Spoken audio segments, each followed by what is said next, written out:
So I'm going to begin like I always did in the past when I did these preview nights, and say that I sympathize with all of you. I know what this program looks like to you, like a jungle of unfamiliar titles that you don't quite know how to navigate through and how to select from. So what I'm here tonight to tell you is that it's not a jungle, but a garden with paths. And tonight I'm going to show you the paths to help you navigate. So here goes. First, an overview. We have the perennial paths, and they are the ones that reflect both what independent filmmakers are especially interested in, as well as what Ashland film audiences I've found particularly love to see. The perennial paths are the environment, activism, and the arts. And then there are the themes that are particular to this year. And those are Oregon animation, gay pride, and black feminist film. So now I'm going to take you down all these paths. First is the environmental path, a path that's sponsored by the local Earth and Humanity Foundation. It's a theme I love to program because it tends to attract the most cinematically beautiful films. Songs of Earth is a film that when I saw it last year at the Doc NYC Film Festival, my first thought was, I wish I could show this in Ashland. It was the official Norwegian entry to the Academy Awards. It was produced by Liv Ullmann and Wim Wenders. It was directed by Margaret Olin, and it's about her aging father as he treks through Norway's magnificent landscapes. So let's take a look at it.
It would be a crime not to see this film on the big screen. I love that quote, and I think it applies to nearly all the films that are in our festival. Demon Mineral is also beautifully shot, this time in black and white. The filmmakers call this an anti-Western. It's about the radiation of Navajo lands by uranium mining and how Navajo scientists and activists have fought back for their survival. Finally, Every Little Thing is another environmental film that will stun you with its cinematography, particularly the slow motion photography of hummingbirds in flight. It's a portrait of this amazing woman, Terry Mazer, who treats injured hummingbirds.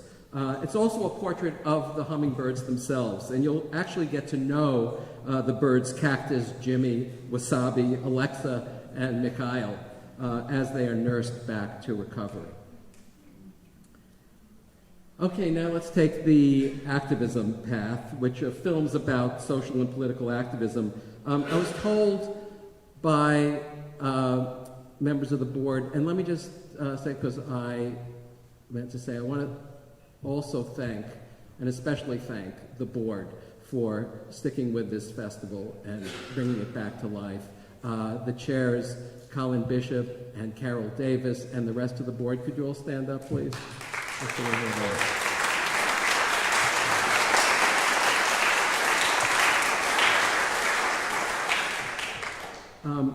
I was told by Colin that this year the idea was to embrace the theme of hope.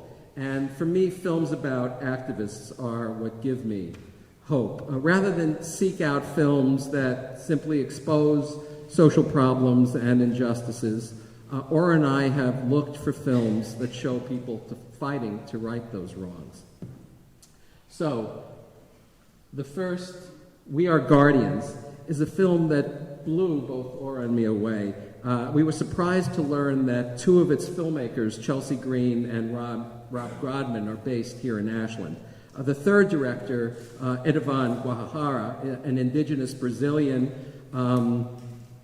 made together with Chelsea and Rob this film about the indigenous forest guardians in the Amazon rainforest and how they've been fighting for us all against politicians like Bolsonaro and the corporations that have been destroying the forest and suffocating Earth's lungs.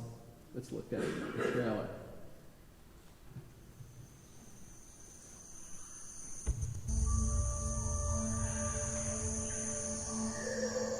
Guardiões são protetores, somos verdadeiros protetores de água, floresta, área.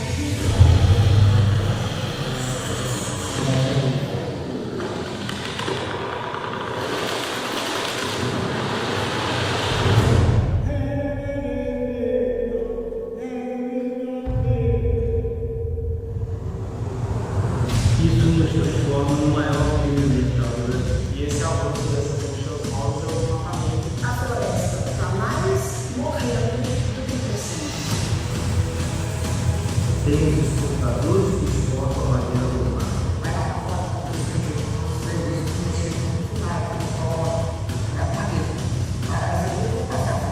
Claro, com a política. É um recurso financeiro que está altamente integrado no mercado internacional.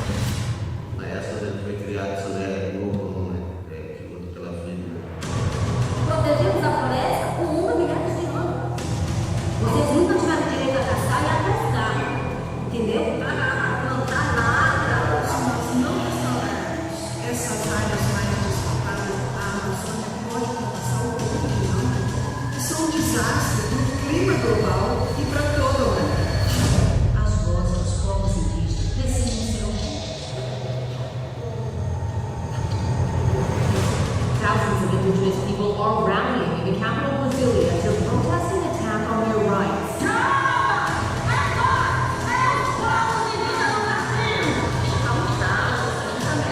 Pelo menos 600 de nós já foram assassinados desde 2014.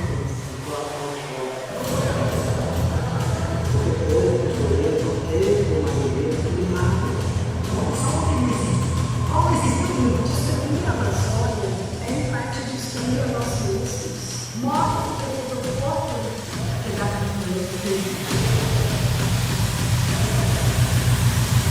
Tem mais uma aula excelente comigo. Somos estrangeiros. Essa luta é minha, essa luta é sua, essa luta é de nós.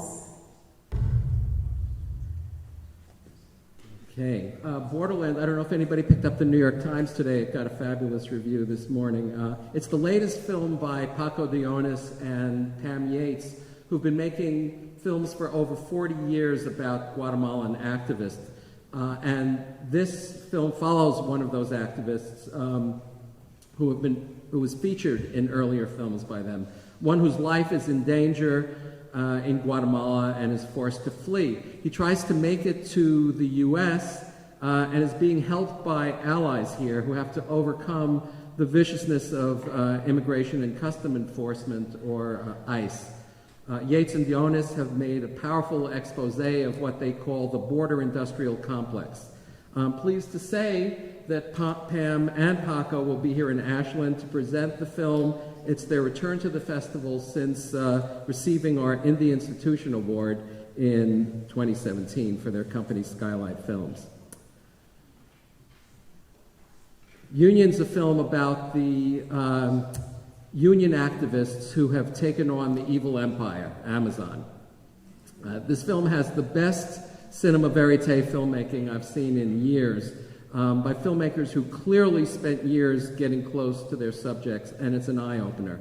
The film's going to open theatrically in larger cities in mid-October, but you can catch it at the festival.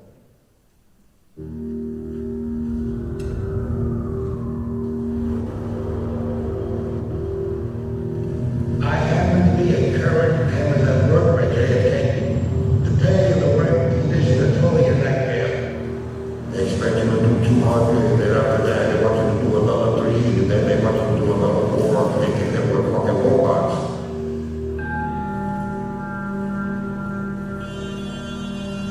Starting today, 8,000 Amazon warehouse workers are on standby to begin voting on whether they want to form a union. Sign up, man, get a free plate, continue to move, we can all help. So we need to put the game down and find out how to be easy. But we gotta continue to fight because this company has not been held accountable. Is Chris Smalls, he was fired when he went outside and protested. You make Amazon $638 million a day. It's time we get paid off this shit. You can't show all your plans unless it's family related. They ain't family related, you have to send it. Like, you got it. There's nothing that can stop us. The only thing that's gonna stop us is if we stop ourselves. Right now, Amazon's on their high horse and we want to punch them in their face. We should just go in, occupy that training room, and don't even let them hold the meetings. Can we talk about that? And you know that's illegal, right? You're not supposed to be doing that. This is the long haul, right? This is the marathon. This is our shot to make things better.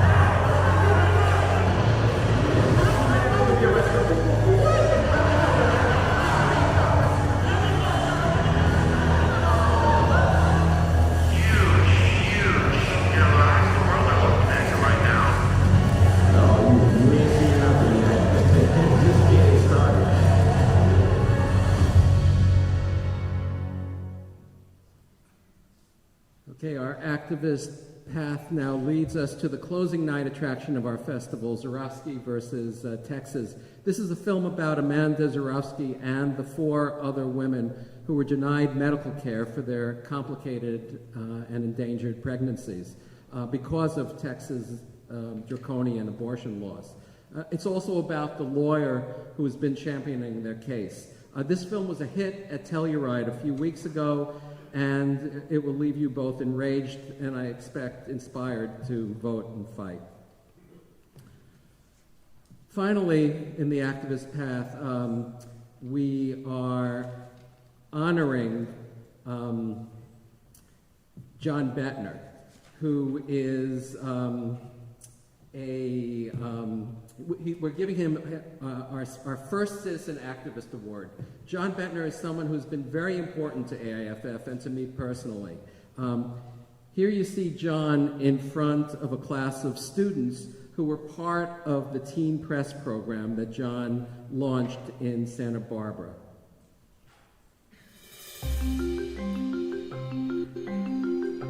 Every day the future comes into my classroom, parents drop off their kids and trust that all infected back their precious ones with ideas.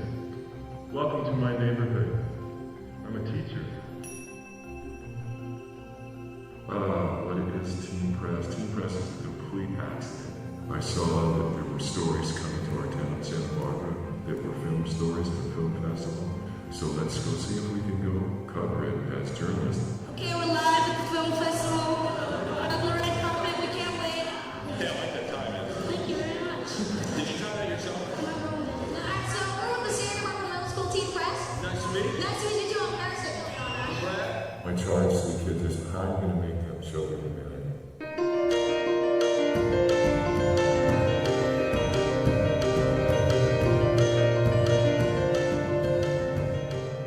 The most important thing is to figure out who you are and to honor that. Because that's the only thing you have power over. Teen Press kids will be up at 2 o'clock in the morning and up the next morning at 6. Because they're inspired to do something that they think, I'm the only one that can do that. I like people who have interesting stories. I'm Nico. And I'm Ben. And we're from the Santa Barbara Middle School Teen Press. And we're here with Congressman John Lewis of Georgia.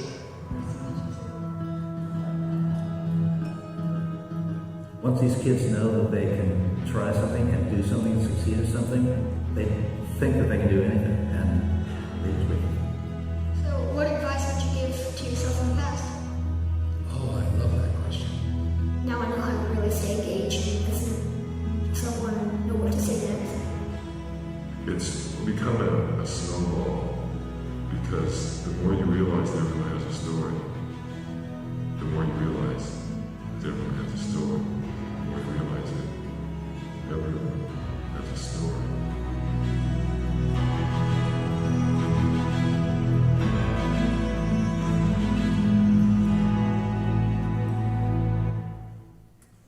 Okay, so here you see John with middle school students in Ashland.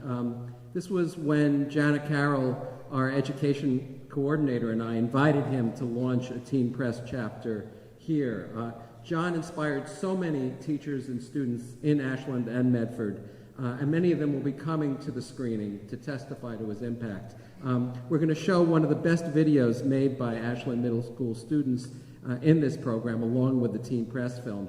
We're going to end the program with a short film about John's latest venture in Santa Barbara, which he launched after retiring from teaching. Instead of kids, he's now serving seniors, liberating them from their retirement centers to go on glorious bike rides. Okay, now let's follow the arts path through the festival. Paint Me a Road Out of Here is about the great African-American artist Faith Ringgold. This is also an activist film because it's about a painting she created for the women incarcerated in the notorious Rikers Island prison in New York. It's also about another young artist, Mary Baxter, who became an artist after serving time at Rikers, who joins with Ringgold to both free the painting and the women of Rikers. Porcelain War follows two artists, a Ukrainian couple who create together beautiful porcelain figurines inspired by nature, and a third artist friend. All of them are drawn into the Ukrainian war as fighters, and the film moves between their battles and their determined efforts to continue making art. This film has been stunning people since it premiered at Sundance, where it won the Grand Jury Prize. Let's look at it. Надавала, власне кажучи, питанням часу, що я не став почув зрозуміло, чим саме кожен з нас може займатися в мистецтві. Стало зрозуміло, як це має сполучатися між собою.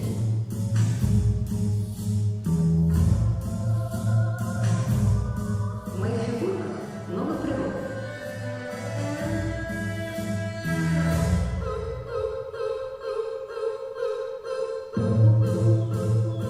Меня всегда интересовала смена времен года, выраженная в цветах листьев.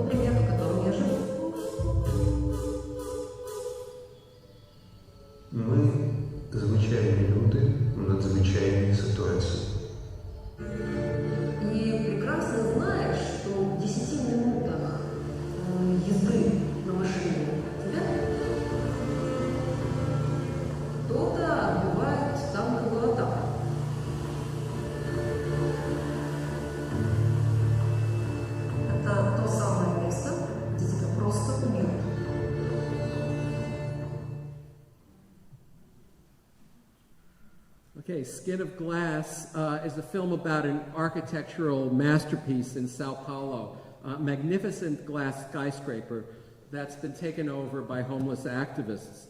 The filmmaker is the architect's daughter, and her interest in preserving her father's masterwork also draws her into the homeless activist fight. And so yes, each of the three films I've mentioned so far are about both art and activism. Jean Cocteau, which just premiered at the Telluride Film Festival, is by Lisa Imordino Vreeland, who came to AIFF a few years ago with her film portrait of Cecil Beaton called Love Cecil. I'm a huge admirer of Vreeland's portraits of artists, and I think this is her best film yet. Cocteau was such a brilliant all-around artist, a poet, playwright, visual artist, and filmmaker. And the film's rich archival footage proves that Cocteau's own life, glorious life, was his greatest work of art. Since we're talking about the arts track, I want to point out that part of our mission as an independent film festival is to promote films that expand the art of cinema. And that's why I'm proud that we landed what I think is one of the most innovative and stylistically adventurous films of the year, a film that's been blowing away critics since Time Magazine's critic called it the best film at Cannes this year. It's called Universal Language, and it's an impossible to describe combination of Iranian and Canadian culture. جا یکی از اولین سازه‌های مسکونی در بخش تاریخی برج وینیپگ. آدم‌های معروفی اینجا زندگی می‌کردن؟ نه.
So the film was directed by Matthew Rankin, and we showed Matthew Rankin's first feature, I don't know if any of you saw it, The 20th Century, a few years ago in our virtual festival. So I'm proud of the fact that we had our eye on this rising director early. Now I want to move on to the first special path that we've created for this year's festival, which is Oregon Animation. What I learned during my time living in Oregon is that this state's greatest contribution to the art of cinema is in the area of animation. I was amazed to discover that many of the greatest commercial and independent animators, from Will Vinton to Rose Bond, Bill Plimpton, Brad Bird, Matt Groening, and even Mel Blanc, the voice of Bugs Bunny, are all Oregonians.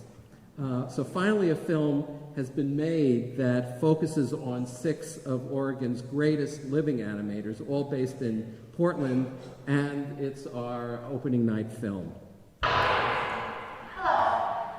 I'm here because I want to tell you something. Something really important to me. I'm an animator.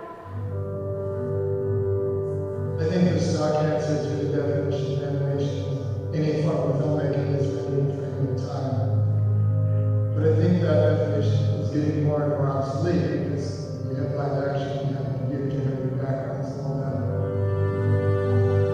I always had quite a broad interest in messing around with images. I just love manipulating control, live action control, being control, frame by frame.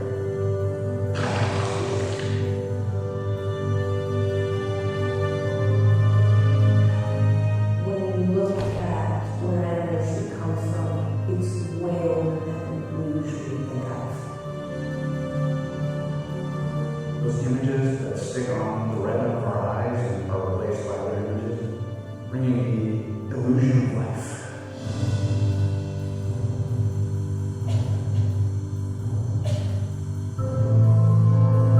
The exciting thing about animation is it can morph and change, and it can go anywhere, any environment, create anything. The whole idea of bringing things to life is thrilling.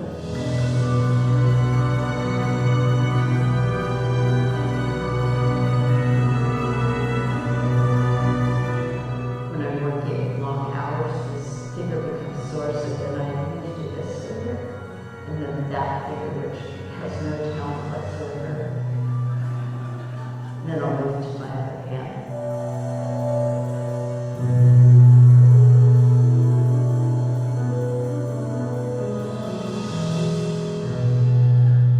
Any film that's a good film has animation in it. Let's just say that.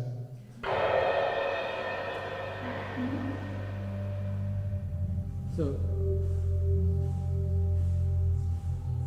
two of the animators featured in this film, Joanna Priestley and Joan Gratz, will be here to present the film.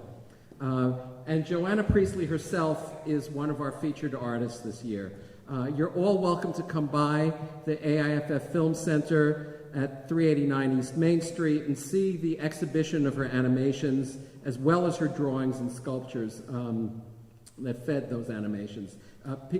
Priestley is also going to do 2 talkbacks during the festival. The first will be a gallery talk where she'll tour the exhibition and also project several of her animations. And the second will be a discussion with Oregon animators Joan Gratz and Deanna Morse on the subject of animating in Oregon, during which they'll all be showing work. Finally, Priestley will be screening her magnum opus, an abstract animated feature called North of Blue, which she's going to accompany with a slideshow that documents the film's inspiration. Our next special theme this year is LGBTQ pride.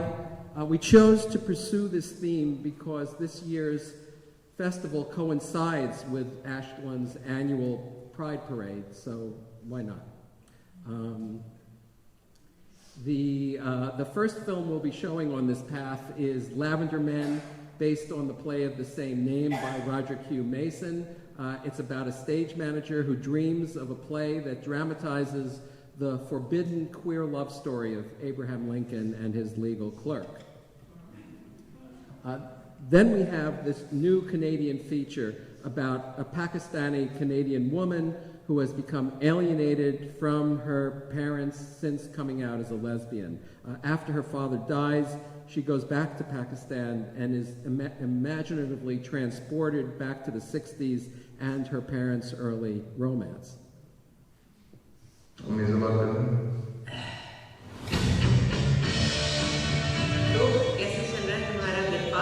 an elephant on its neck. Looks like there's going to be a problem seeing that one, so we'll move on. Rob Epstein and Jeffrey Friedman. Our LGBTQ track culminates with this year's Rogue Award going to Rob and Jeffrey. They are the 2 filmmakers who are responsible for pioneering gay independent films, from Word Is Out to The Times of Harvey Milk, The Celluloid Closet, and so many more. Word Is Out came out in 1978 and was the first feature-length documentary on gay and lesbian identity. Rob and Jeffrey will be here on the night of the Pride Parade, Saturday night, to present their joyous musical rendering of the drag performer Taylor Mack's 24-hour live performance, Taylor Mack's 24-decade history of popular music.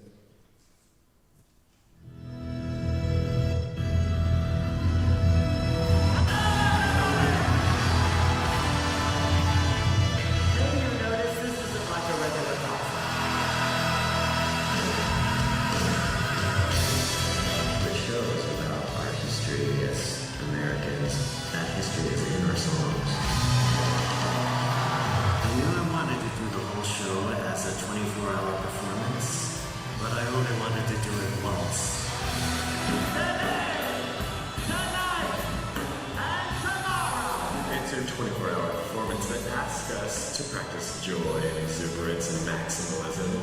I got totally inspired. It's like, oh my god, I get to do 24 historical, like period costumes.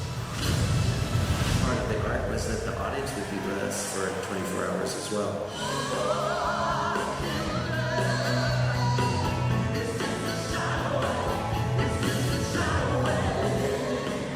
Taylor's created something that is a radical format.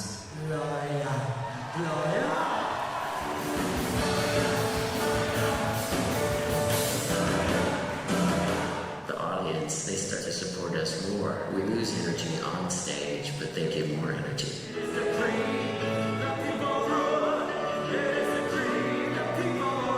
I'm interested in what happens when the audience has to make a commitment to something. It stops being just a party game. It becomes something deeper. The reason we have problems is lack of community. When all the artists leave. An artist's job is to dream the culture forward. And you're alone. To look at the things that aren't working in society and imagine how it could be better.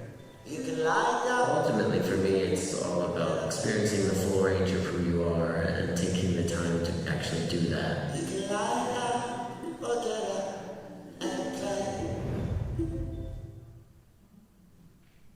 So lately, Rob and Jeffrey have been specializing in music films, including Linda Ronstadt, The Sound of My Voice. They're going to premiere their brand new feature called Musica. Excuse me. It's a portrait of a group of enormously talented music students from Cuba who travel to New Orleans for a mind-expanding encounter with the Preservation Hall Jazz Band and other jazz musicians. The final path, unique to this year, explores the important but neglected work of black women directors who produce challenging representations of black female sexuality and body image. The programmer of this section of the festival is our guest curator, Maya S. Cade. Maya is the founder of a rich resource on the internet called the Black Film Archive, a trove of information about the history of black cinema. The first film that Maya will introduce is A Different Image by Alile Sharon Larkin. The film, which challenges gender and beauty norms, was made in 1982 and was way ahead of its time. The second film Maya will present is a film that was restored and re-released this past year to great acclaim, and Maya Cade herself was deeply involved with the film's rediscovery and restoration. It tells the story of a black actress who fights the exploitation of her body on screen. It's called Naked Acts. Maya Cade, while she's here, is also going to conduct a talkback in the AIFF Film Center, where all our talkbacks are taking place. She's going to give a 15-minute talk on the history of the representation of black women's bodies and sexuality on screen, and that's going to be followed by a conversation with an Ashland-based actress to be announced about issues of black female sexual representation. Okay, now to introduce you to the shorts selection, please welcome my co-programmer, Ora Johnson.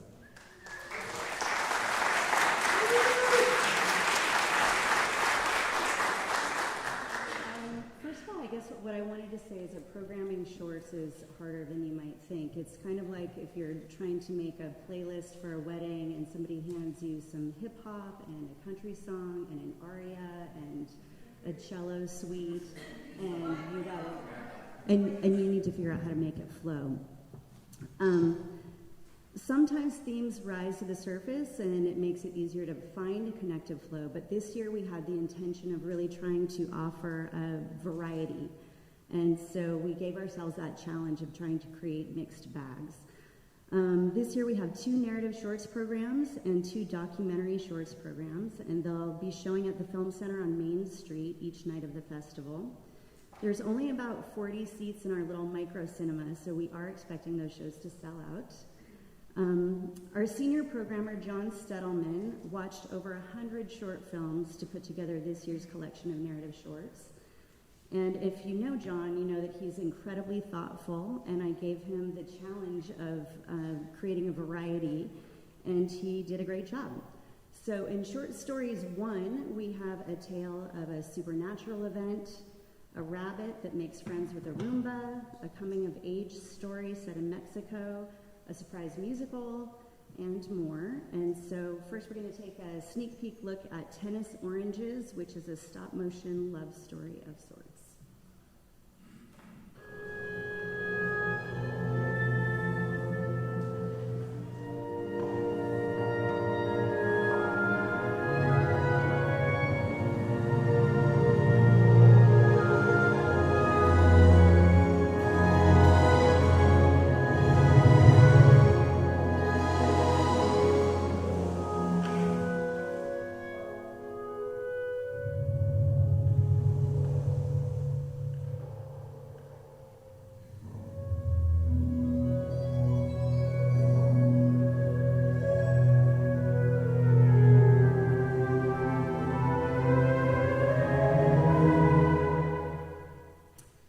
The Short Stories 2 program is just as diverse.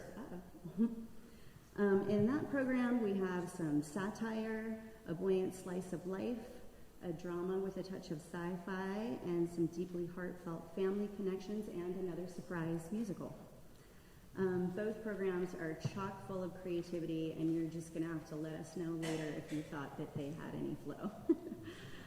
On the short documentary front, we have two programs. One is titled Resilience, and the other is titled Portals. And even though we were really trying to buck programming to themes, the Resilience program sort of put itself together because all of the stories in that program do have regional connections. One of them is about a remarkable environmentalist named John Francis, who spends 17 years walking the talk, so to speak, and he has ties to SOU. We also learn about the first black sheriff in Weed, California, a local look at prescribed burns and wildfire, and we meet a remarkable Yurok woman who's passionate about the Klamath Dam removal. And now we're going to show a little teaser for Planet Walker, which opens that program.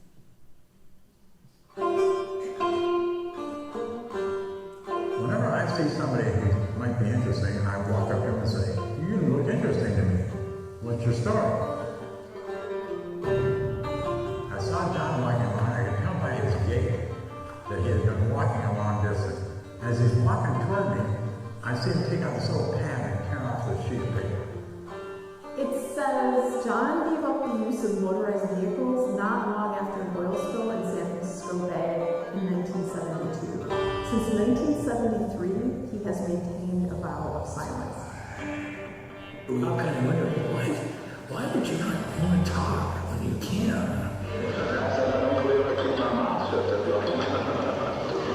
There's nothing that John Francis wants to do more than communicate. But the truth is easier to find, he says, when there are fewer voices shouting for attention. You know, he had a purpose in protest to both stop riding vehicles and maybe stop arguing with people. He wanted to listen.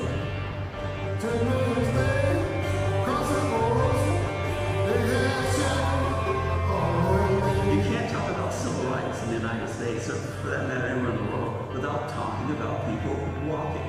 It's not standing still, it's not sitting down, it's something about the motion of people actually moving forward to advance justice. In those days, you could easily lose touch with people. And, you know, when I lost touch with John, he walked along. He was taking a risk with his life. I would always be a conversation at our dinner table. I hope he's okay. Did you get a letter from him today? I have to say there were doubts sometimes. When people said, you know, one person can't make a difference. I am just a black man with a banjo. I think we just make that commitment to make the journey.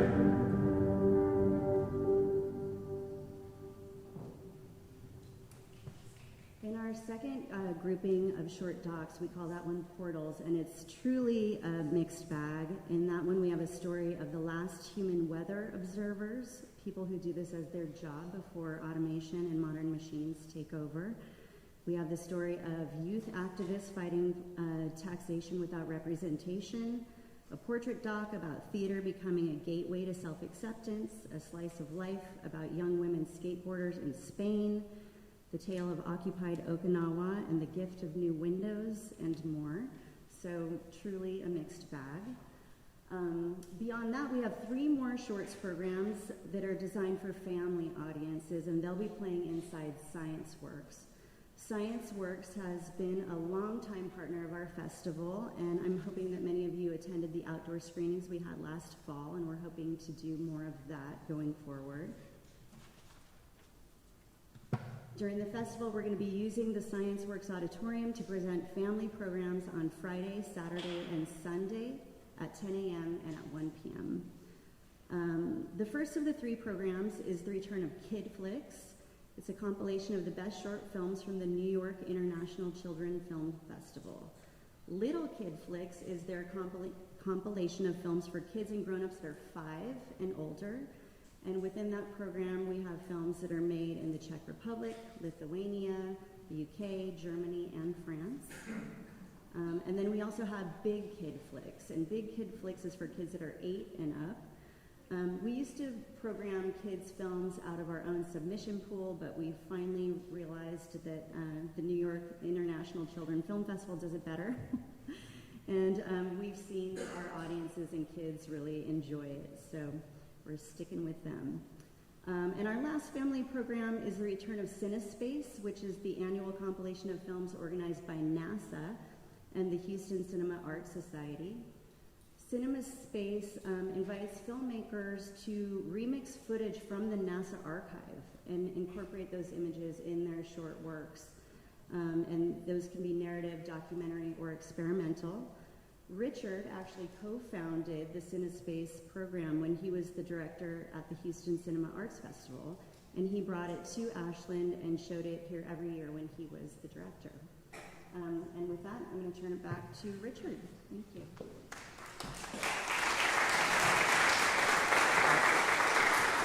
Thanks, Sarah. So we have a very strong lineup of productions by locally based filmmakers this year, in addition to We Are Guardians, which I mentioned earlier. Emma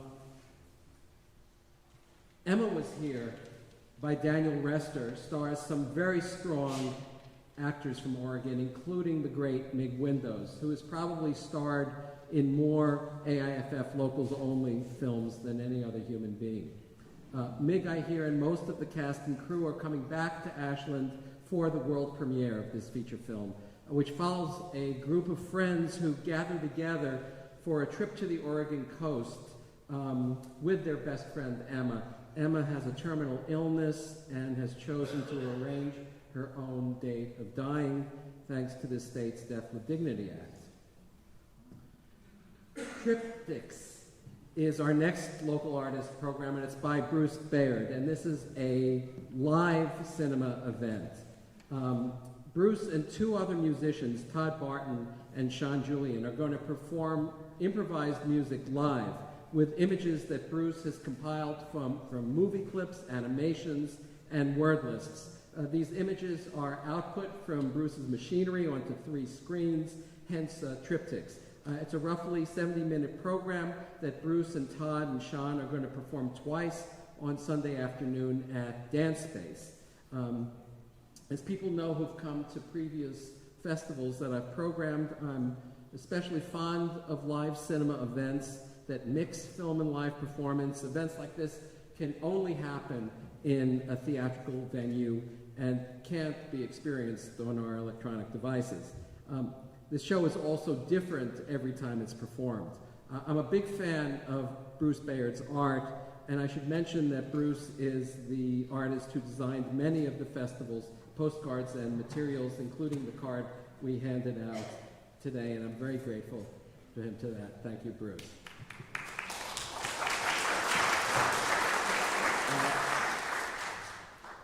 Including Us is our special centerpiece event, and it's the only one we're presenting here at the SOU Music Hall, and it's on Saturday night.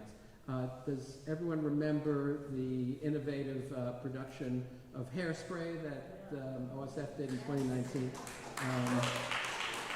which included roles for people with disabilities. If you thought somebody should make a film about this, somebody did. This has been the most fun experience of my life. I will never forget it. When I brought the idea to Bill's team at the festival, I only ever got support. It gave me kind of like a new thing to be proud of, like I'm proud of the work that I can do on stage. I think this is going to be more inclusive than I thought it was. What a gift. What a gift to our audiences. This is like a dream has come true.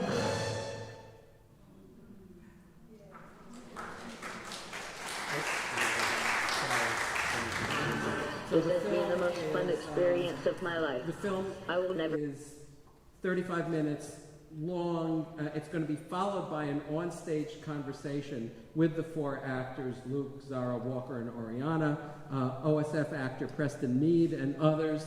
The conversation is going to be moderated by Eddie Lopez, who played Corny Collins in OSF's Hairspray. The film was directed by Brandon Givens, who runs the Digital Media Center here at SOU. Brandon, like Bruce Bayard, is one of the people who have been working behind the scenes supporting the festival's video production and graphic design throughout the festival's history. And he's working behind the scenes here today, coordinating our live stream. So thank you, Brandon, for all your help. So finally, our featured artists, Gary Lundgren and Barrett O'Brien. Gary, along with his wife and producing partner Annie Lundgren, has had several films in the festival program, including most recently Phoenix, Oregon. For many years, he produced the festival's hilarious trailers, which are sorely missed. The first of Gary's films we're going to show co-stars his longtime friend, OSF actor Barrett O'Brien, as well as Danielle Kelly, Danforth Cummins, and other familiar actors. Above the Trees is a crime drama that Gary wrote with parts for many of his actor friends who were out of work during the COVID period. Our one screening of the film is going to launch the film's big West Coast tour before it becomes available to streaming, so it's your last chance to see it here on the big screen. The second film we're showing is actually an episodic web series that was written and directed and stars Barrett O'Brien. Gary Lundgren's role in this production was as the cinematographer. Barrett's co-star and co-producer on the series should be a very familiar face. He's the renowned indie actor-director Mark Duplass. We're going to show the 6 episodes of this series, and this will be a world premiere of the complete series in 2 parts over 2 days. Okay, this would have been very easy to do nothing. However, we took an oath of pact to eliminate 2 of the most overt and destructive elements. To alleviate the density of the problem. I see. I am sorry. You're stuck in an action, hey? Yes! I just got you back! You are not getting what's happening here. I thought we were like, tell me how absurd it was. I'm so thoroughly disgusted with myself. You are a privileged sandwich with white range mustard, and I hate you. Maybe you could just be the slightest bit thankful. I'm gonna need more. I'm gonna need a lot more. We can't die. You have an organ. That is the saddest thing ever said in the history of all things ever said. All I need to say is, what we're doing in here is not illegal. I don't like your face. My face? Something with your face is just inherently untrustworthy.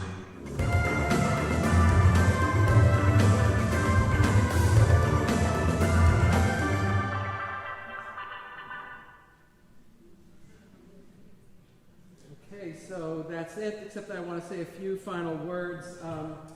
First is that Mei Lee and the staff and I worked with a skeleton crew this year to pull off this festival. It's about 4 times the size of the mini festival that AIFF put on in 2023. It's still a little more than half the size of what the festival was at its peak in 2019. We're not using a venue as big as the Armory, But I know that Mei Lee and the board hope to keep growing the festival and possibly return to the Armory in 2025. Since we have relatively few seats in the Varsity Theater and the AIFF Film Center, I strongly suggest that you go to the website.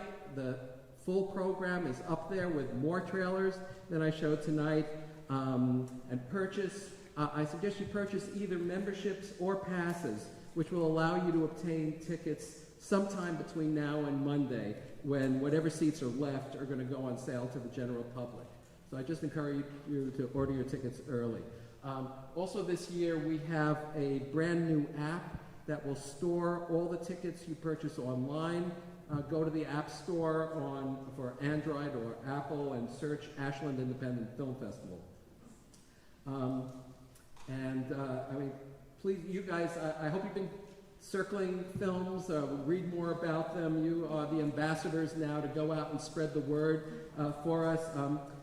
The other recommendation I have is that if you want this festival to keep growing and going, please donate, encourage your friends, encourage the city government and local companies to support the festival, because the festival and the AIFF Film Center can't survive without more financial support. This has been a free program today, but if you've got anything in your wallets you'd like to share with us, we have staff and board members with buckets at each door who will gratefully accept your contributions. Thank you all for coming, and I'll see you at the festival.